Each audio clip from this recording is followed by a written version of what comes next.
Maria had been doing it her whole life. Back in Guadalajara every Monday morning, basket out, shirts on the line. Son does the rest, just laundry, just Tuesday. So when she moved to a suburb outside Houston, she did exactly what she always did. Basket out, shirts on the line. Went back inside. 3 days later, she got a letter. Not from the police, from the neighborhood board. Hanging laundry outside was against the rules. A fine would follow. She called her sister in Mexico to tell her. Her sister laughed for 30 seconds, then asked, "What do you mean it's against the rules? Against whose rules?" That's exactly what we're answering today. Naples, sheets hanging between buildings, shirts swaying above cobblestones. Tokyo, balconies lined with drying poles. Weather forecasts that include a daily laundry index, literally rating how good the drying conditions are outside. Mexico City, rooftops covered in laundry. Brazil, India, Portugal, same everywhere. Now land in a suburb outside Dallas. Green lawns, clean driveways. Not one piece of laundry in sight. 3 out of 4 people on Earth dry clothes outside. Not because they can't afford a machine, because the sun is free, the wind is free, and the results are often better. America is the exception, and the reason is more deliberate than most Americans have ever been told. Here's what this is really about. Yes, we're going to trace exactly how the clothesline disappeared, the decade, the industry, the legal system that made it happen. But there's a second question, a more personal one. Why have most Americans never once thought to ask why they don't hang clothes outside? Not as a complaint, not as a preference. The question just never registers. That absence of curiosity is not an accident. By the end of this video, you'll know exactly how it got there. Go back to 1945. World War II just ended. 14 million soldiers coming home. They need houses fast. What follows is the biggest residential construction boom in American history. Developers build entire towns from empty farmland. Thousands of identical homes at industrial speed. Each one comes with a package. Car, television, lawn, and an electric appliance for every task that used to be done by hand. The clothes dryer existed since the 1930s, but it was expensive and unreliable. The post-war manufacturing surge changed that overnight. General Electric, Whirlpool, affordable units by the millions. And then they did something more important than building the machines. They sold an identity. This is what most videos miss, and it matters. The dryer wasn't marketed as convenience. It was marketed as freedom, specifically freedom for women. Ads from the 1950s showed a woman in a spotless kitchen, smiling, no basket, no line, no standing in the backyard while the neighbors watch. Just press a button. The clothesline wasn't just inefficient in that framing. It was visible. It put domestic labor on display for the whole street to see. And the message was clear. Modern women don't do that anymore. The dryer didn't win because it dried clothes better. It won because people wanted something more than dry laundry. They wanted to feel like they'd arrived. By 1960, dryer sales up over 400% in less than a decade. But status doesn't explain why the clothesline wasn't just forgotten. It explains why it was banned. Enter the Homeowners Association. HOAs started with a simple idea. If everyone keeps their home to a shared standard, the neighborhood stays attractive. Reasonable enough. But the rule books expanded, and clotheslines became a target. The argument was image.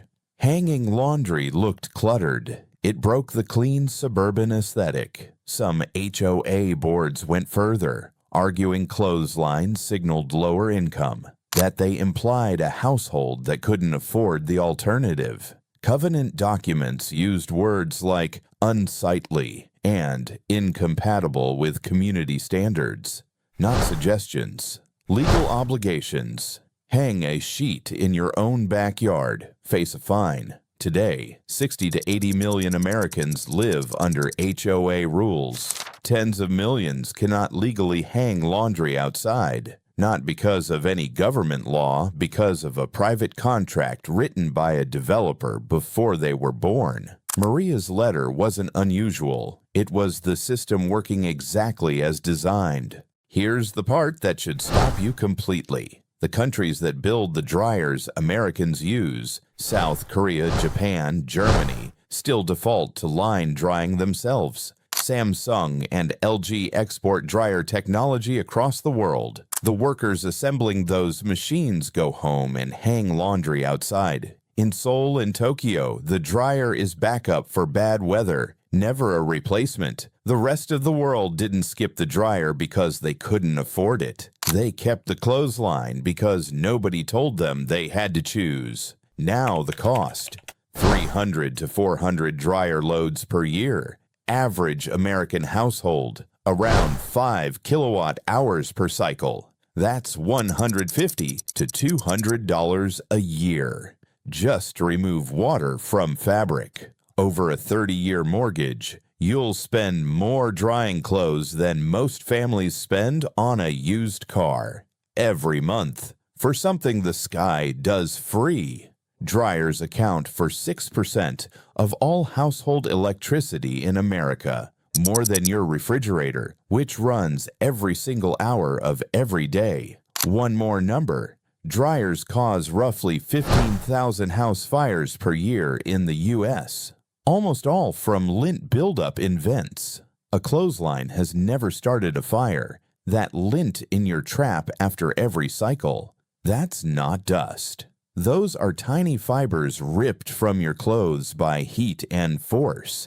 Every load shortens the life of everything in that drum. The dryer isn't neutral. It's slowly consuming what it dries. Italy, GDP per capita above $38,000. Japan exports technology the world imports. Australia made the rotary clothesline a national icon. It appeared on postage stamps. None of these cultures decided how you dry your shirt says something about your class. The appliance stayed an appliance. The clothesline stayed practical. In those places, dryer is for rainy days. A backup, not the default. In America, it became the only option most people ever knew. Not because they chose it freely, because the alternative was made illegal, unfashionable, or invisible before most of them were old enough to have an opinion. Some states are fighting back. Florida passed a right-to-dry law in 2009, protecting homeowners from HOA clothesline bans. Colorado, Hawaii, Vermont, Maryland followed. By 2023, 19 states had right-to-dry legislation, 19 out of 50. The other 31 still allow a private developer contract to legally stop you from using wind and sunlight on land you own and pay taxes on. The movement is real, but inside most American suburbs, the infrastructure, the habits, the legal system, all still point one direction, toward the machine. Here's what this is really about. The clothesline didn't disappear because dryers are better. They're not. Air-dried clothes last longer. Colors hold. Elastic keeps shape.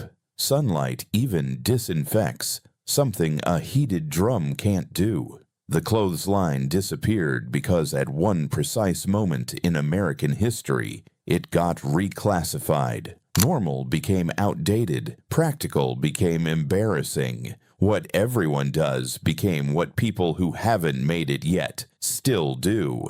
Once that stuck, the infrastructure followed. HOA covenants formalized it. Builders stopped including outdoor drying space. Children grew up never seeing a clothesline. The thought of using one never occurred to them.